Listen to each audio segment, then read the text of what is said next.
ഡ്രൈവിങ്ങിനിടയിൽ ബദ്രി മൗനമായിരുന്നു. രാമച്ചൻ അവനെ ഇടക്കൊന്നു നോക്കും. മുഖത്ത് ഗൗരവമായിരുന്നു. ജിപ്സി മുന്നോട്ട് പോയവേ ഓരോ വളവ് കഴിയുമ്പോഴും അവൻ്റെ നെഞ്ചിടിപ്പ് ഉയർന്നു.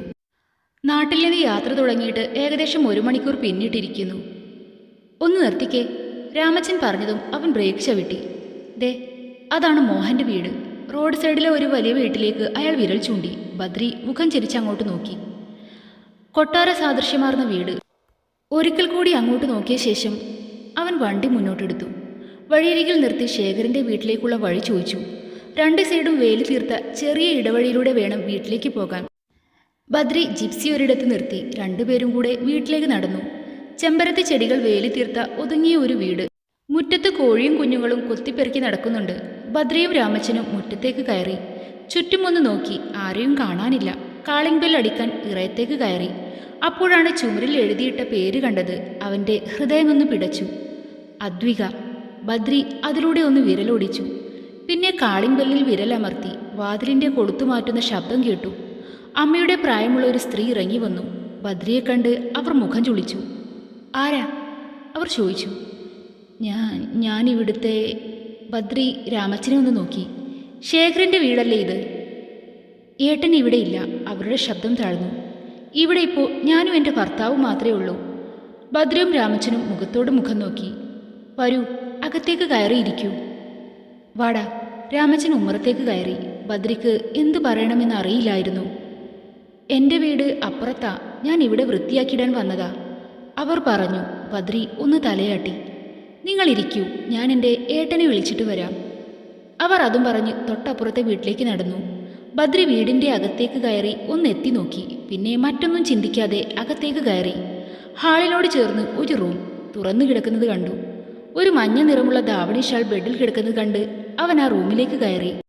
അത്യാവശ്യം വലിപ്പമുള്ള റൂം. നിറയെ പുസ്തകങ്ങൾ അടക്കി വെച്ച ടേബിൾ. അവിടെ ഇരിക്കുന്ന ഫോട്ടോയിൽ അവൻ്റെ കണ്ണുകൾ ഉടക്കി. അച്ചു. അവൻ ഒരു നിമിഷം അതിലേക്ക് നോക്കി നിന്നു. ഒരു ചെറുപ്പക്കാരൻ്റെ തോളിലൂടെ ചുറ്റിപ്പിടിച്ചു നിൽക്കുന്ന അവളെ അവൻ കണ്ണെടുക്കാതെ നോക്കി. അവൻ്റെ അച്ചുവിൽ നിന്ന് ഒരുപാട് മാറ്റങ്ങളുണ്ടായിരുന്നു ആ ഫോട്ടോയിൽ അവൾക്ക്. കാർത്തിക്. നിറങ്ങൾ കൊണ്ട് ചുവരിൽ എഴുതിയ പേരിൽ അവൻ തഴുകി. ഉള്ളിൽ എവിടെയോ സങ്കടം ഉറവ പൊട്ടി തുടങ്ങിയിരിക്കുന്നു. ടേബിളിലിരുന്ന പുസ്തകങ്ങളിലേക്ക് അവൻ നോട്ടയിട്ടു. വലിയൊരു ബുക്ക് അവൻ്റെ കണ്ണിപ്പെട്ടു. പുസ്തകങ്ങൾക്കിടയിൽ നിന്ന് അവൻ അത് വലിച്ചെടുത്തു. കണ്ണാ. രാമച്ചൻ്റെ വിളി കേട്ടപ്പോൾ അവൻ ആ ബുക്ക് കയ്യിലെടുത്ത് പുറത്തേക്കിറങ്ങി. രാമച്ചൻ ഒരാളോട് സംസാരിക്കുന്നുണ്ട്. കൂടെ ആ സ്ത്രീയും ഉണ്ടായിരുന്നു. ബദ്രി കയ്യിലുള്ള പുസ്തകം എടുത്ത് തിണ്ണയിലിരുന്നു.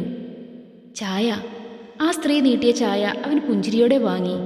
ബുക്കിലെ ആദ്യത്തെ പേജ് തുറന്നു നോക്കി. ആദ്യ പേജിൽ തന്നെ അവളുടെ പേരെഴുതിയിരുന്നു. അതിലൊന്ന് വിരലോടിച്ചു. പിന്നത്തെ പേജും മറിച്ചു നോക്കി. കാർത്തികിൻ്റെ ചിത്രമായിരുന്നു അതിൽ. കുറേ നേരം ബദ്രി അതിലേക്ക് നോക്കിയിരുന്നു. എവിടെയോ കണ്ടു മറന്ന മുഖം. അടുത്ത പേജിൽ ഒരു പെൺകുട്ടി സ്കൂളിലേക്ക് നടക്കുന്നതായിരുന്നു. ബദ്രി ആ സ്കൂളിൻ്റെ പേരൊന്ന് നോക്കി. അതിശയം തോന്നി അവന്. അവൻ പഠിച്ച കോളേജിന് തൊട്ടടുത്തുള്ള ഗേൾസ് സ്കൂൾ. അച്ഛയോട് ഒരുപാട് കെഞ്ചിയിട്ടാണ് ദൂരെയുള്ള സ്കൂളിൽ +2 അഡ്മിഷൻ എടുത്തത്. കണ്ണൻ്റെ കോളേജ് അടുത്ത് തന്നെ ഉള്ളതുകൊണ്ട് സമ്മതിച്ചതാണ്. അവൾ അടുത്തു വന്ന് പറയുന്നത് പോലെ അവന് തോന്നി. കാർത്തിക് അപ്പോൾ VM കോളേജിലാണോ പഠിച്ചത്? അവൻ നെഞ്ചിടിപ്പോടെ ഓർത്തു. അടുത്ത പേജ് തുറന്നു നോക്കി. അച്ഛനെ കെട്ടിപ്പിടിച്ച് നിൽക്കുന്ന പെൺകുട്ടിയുടെ ചിത്രം. ഓരോ ചിത്രവും എത്ര മനോഹരമായാണ് അവൾ വരച്ചിരിക്കുന്നത്. പേജ് മറച്ചുകൊണ്ടിരിക്കെ ഒരു ചിത്രം അവൻ്റെ കണ്ണിലുടക്കി. My first day in college എന്ന് ഹെഡിങ് എഴുതിയ ചിത്രം. കോളേജിൻ്റെ മുന്നിൽ നിൽക്കുന്ന പെൺകുട്ടി.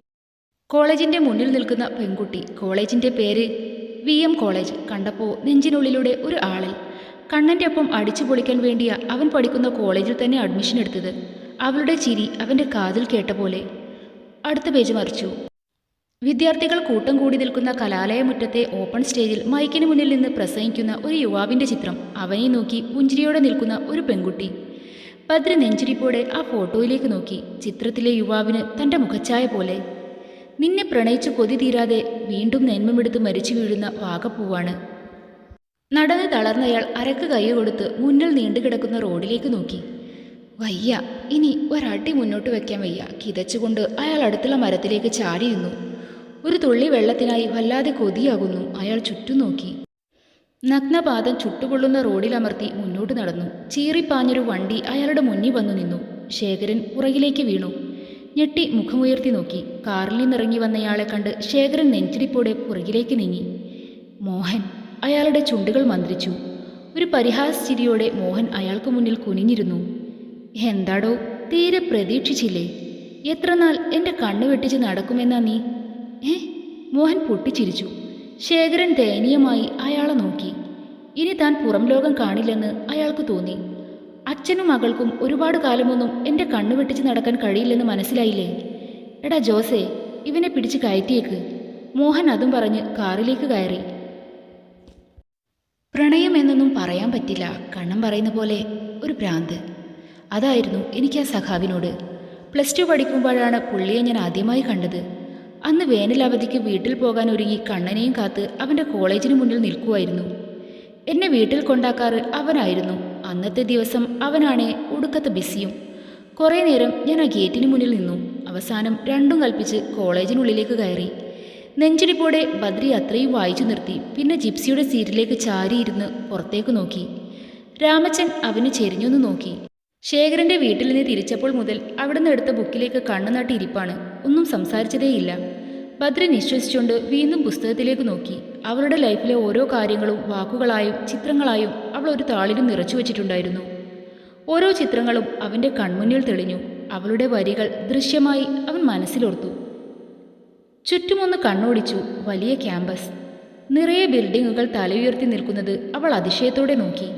ക്യാമ്പസിൽ 2 സൈഡും വലിയ മരങ്ങളുണ്ട്. കുറച്ചുപേർ കൂട്ടം കൂടി നിൽക്കുന്നുണ്ട്.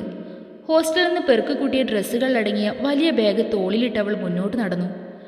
പഠിക്കുവാണെങ്കിൽ ഇവിടെ പഠിക്കണം. ചുറ്റും നോക്കി അവൾ മനസ്സിലോർത്തു. ഡീ കുരിപ്പേ. കോളേജിൻ്റെ നീളൻ വരാന്തയിൽ നിന്ന് വിളി കേട്ട് അവൾ മുഖം ചരിച്ചു നോക്കി. വരാന്തയിൽ നിൽക്കുന്ന കാർത്തികിനെ കണ്ടവൾ ചുണ്ടുകൂർപ്പിച്ചു. അവൾ കയ്യിലെ വാച്ചുയർത്തി കാട്ടി. കാർത്തിക് ഇറങ്ങിച്ചെന്ന് അവളുടെ കയ്യിൽ പിടിച്ചു വലിച്ചു. നിന്നോട് ഞാൻ പുറത്തു നിൽക്കാനല്ലേ പറഞ്ഞേ, എന്തിനാടി അകത്തേക്ക് കയറി വന്നത്? അവൻ ശബ്ദം താഴ്ത്തി ചോദിച്ചു. വയ്യ, അവിടെ നിന്ന് കാല് കടയ്ക്കുന്നു. ചുണ്ടു വിളർത്തിക്കൊണ്ട് അവൾ പറയുന്നത് കേട്ട് കാർത്തിക് ചിരിച്ചു. ഒരു 10 മിനിറ്റ് കൂടെ. ഞാൻ ഹോസ്റ്റലിൽ നിന്ന് ഡ്രസ്സൊക്കെ പാക്ക് ചെയ്ത് കൊണ്ടുവന്നിട്ടുണ്ട്. ഈ അസൈൻമെൻറ്റ് വെച്ച് കഴിഞ്ഞാൽ നമുക്ക് പോകാം. വേഗം. അവളൊന്ന് അമർത്തി മൂളിക്കൊണ്ട് കയ്യും കെട്ടി നിന്നു. വാടി, അവിടെ ഇരിക്കാം, ഇച്ചിരി കൂടെ ഉള്ളൂ. ചിരിയോടെ അവൻ അവളുടെ കൈയും പിടിച്ച് വരാന്തയിൽ ചെന്നിരുന്നു. ഗൈസ്, ഇതാണ് എൻ്റെ അച്ചൂട്ടൻ. അപ്പുറത്തെ ഗേൾസ് സ്കൂളിൽ +2 പഠിക്കുന്നു. അവിടെ ഉണ്ടായിരുന്ന കൂട്ടുകാർക്ക് അവൻ അവളെ പരിചയപ്പെടുത്തി കൊടുത്തു. അച്ചുട്ടാ, ഇത് എനിക്കറിയാം കണ്ണ. ഇത് സൂരജ്, സമീർ, ദേവിക. അവൻ പറഞ്ഞു തീരും മുന്നേ അച്ചു ഇടയിൽ കയറി പറഞ്ഞു. ഹായ്, ഞാൻ അദ്വിക. പുഞ്ചിരിയോടെ അവൾ എല്ലാവർക്കും കൈകൊടുത്തു. കാർത്തി ചിരിച്ചുകൊണ്ട് അവിടെ ഇരുന്നു. അച്ചു അവൻ്റെ അടുത്തിരുന്ന് ബാഗിൽ നിന്ന് ബുക്കെടുത്തു. പുഞ്ചിരിയോടെ ആ ക്യാമ്പസ് വരക്കാൻ തുടങ്ങി. കലാലയ ജീവിതത്തിൻ്റെ നേർക്കാഴ്ചകളിൽ പലതും നഷ്ടപ്പെട്ടാണ് ഇന്ന് നമ്മൾ ഓരോ വിദ്യാർത്ഥികളും ക്യാമ്പസ് ലൈഫ് മുന്നോട്ട് നയിക്കുന്നത്. ദിവസങ്ങൾ മുന്നോട്ട് പോകുന്തോറും ഭാരതത്തിലെ അഖണ്ഡതയും മതനിരപേക്ഷതയും തച്ചു തകർക്കപ്പെട്ടുകൊണ്ടിരിക്കുകയാണ്. ഗാംഭീര്യമുള്ള ആ ശബ്ദം അവിടമാകെ മുഴങ്ങിക്കേട്ടു. അച്ചു മുഖമുയർത്തി നോക്കി. ചരിത്രങ്ങളുടെ സഞ്ചരിക്കേണ്ടവരല്ല, പുതിയ ചരിത്രം രചിക്കേണ്ടവരാണ് നാം ഓരോരുത്തരും. ആ ശബ്ദത്തിൻ്റെ ദൃഢത അവളെ വല്ലാതെ ആകർഷിച്ചിരുന്നു. അവൾ ശബ്ദം കേൾക്കുന്നിടത്തേക്ക് ഒന്ന് എത്തി നോക്കി. ഒരു കൂട്ടം വിദ്യാർത്ഥികൾ കൂടി നിൽക്കുന്നുണ്ട്. കാർത്തിയെ ഒന്ന് നോക്കിയ ശേഷം അവൾ എഴുന്നേറ്റ് അങ്ങോട്ട് എത്തി നോക്കി. ആൾക്കൂട്ടത്തിൻ്റെ വിരൽ ചൂണ്ടി എന്തൊക്കെയോ പ്രസംഗിക്കുന്ന ഒരുത്തനിൽ അവളുടെ കണ്ണുകൾ ഉടക്കി. ആളെ ശരിക്ക് കാണാൻ കഴിയുന്നില്ല. കൂട്ടത്തിനിടയിൽ നെറ്റിയുടെ സൈഡ്, കുറ്റിത്താടിയുള്ള കവിൾ, കണ്ണുകൾ. കാണാൻ പറ്റുന്നില്ലല്ലോ. നിന്നിടത്ത് നിന്ന് കാലുയർത്തി അവളൊന്ന് നോക്കി. അപ്പോൾ കണ്ടു, തലയുയർത്തി പിടിച്ച് ആഘോരം പ്രസംഗിക്കുന്നവൻ. അവൻ്റെ കണ്ണുകൾക്ക് വല്ലാതെ തീക്ഷ്ണതയുണ്ടായിരുന്നു.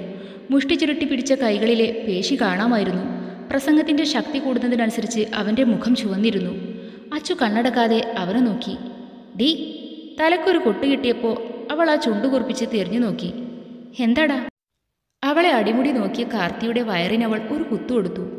അങ്ങോട്ട് വായും പൊളിച്ച് നോക്കി നിൽക്കുന്നത് കണ്ടല്ലോ. ആരെ വായി നോക്കി നിൽക്കുന്നതാണ്?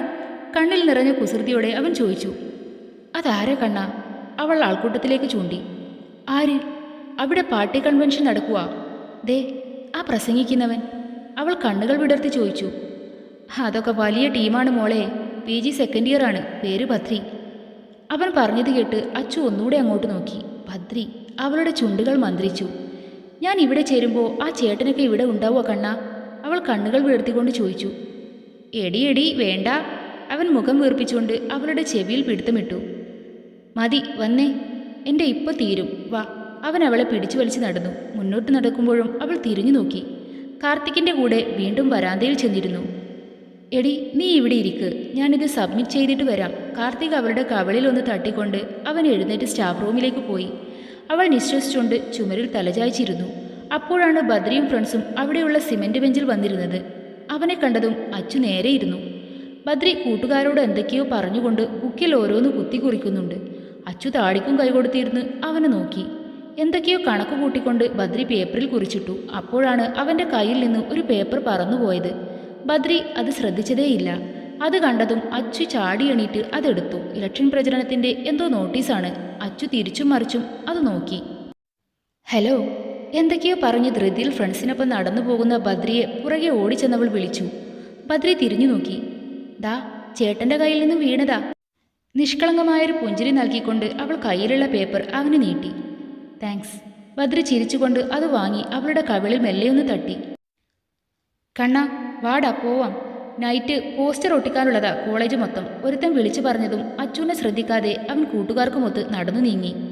അവൻ തൊട്ട കവിളിൽ തലോടിക്കൊണ്ട് അവൻ പോകുന്നത് നോക്കി നിന്നു.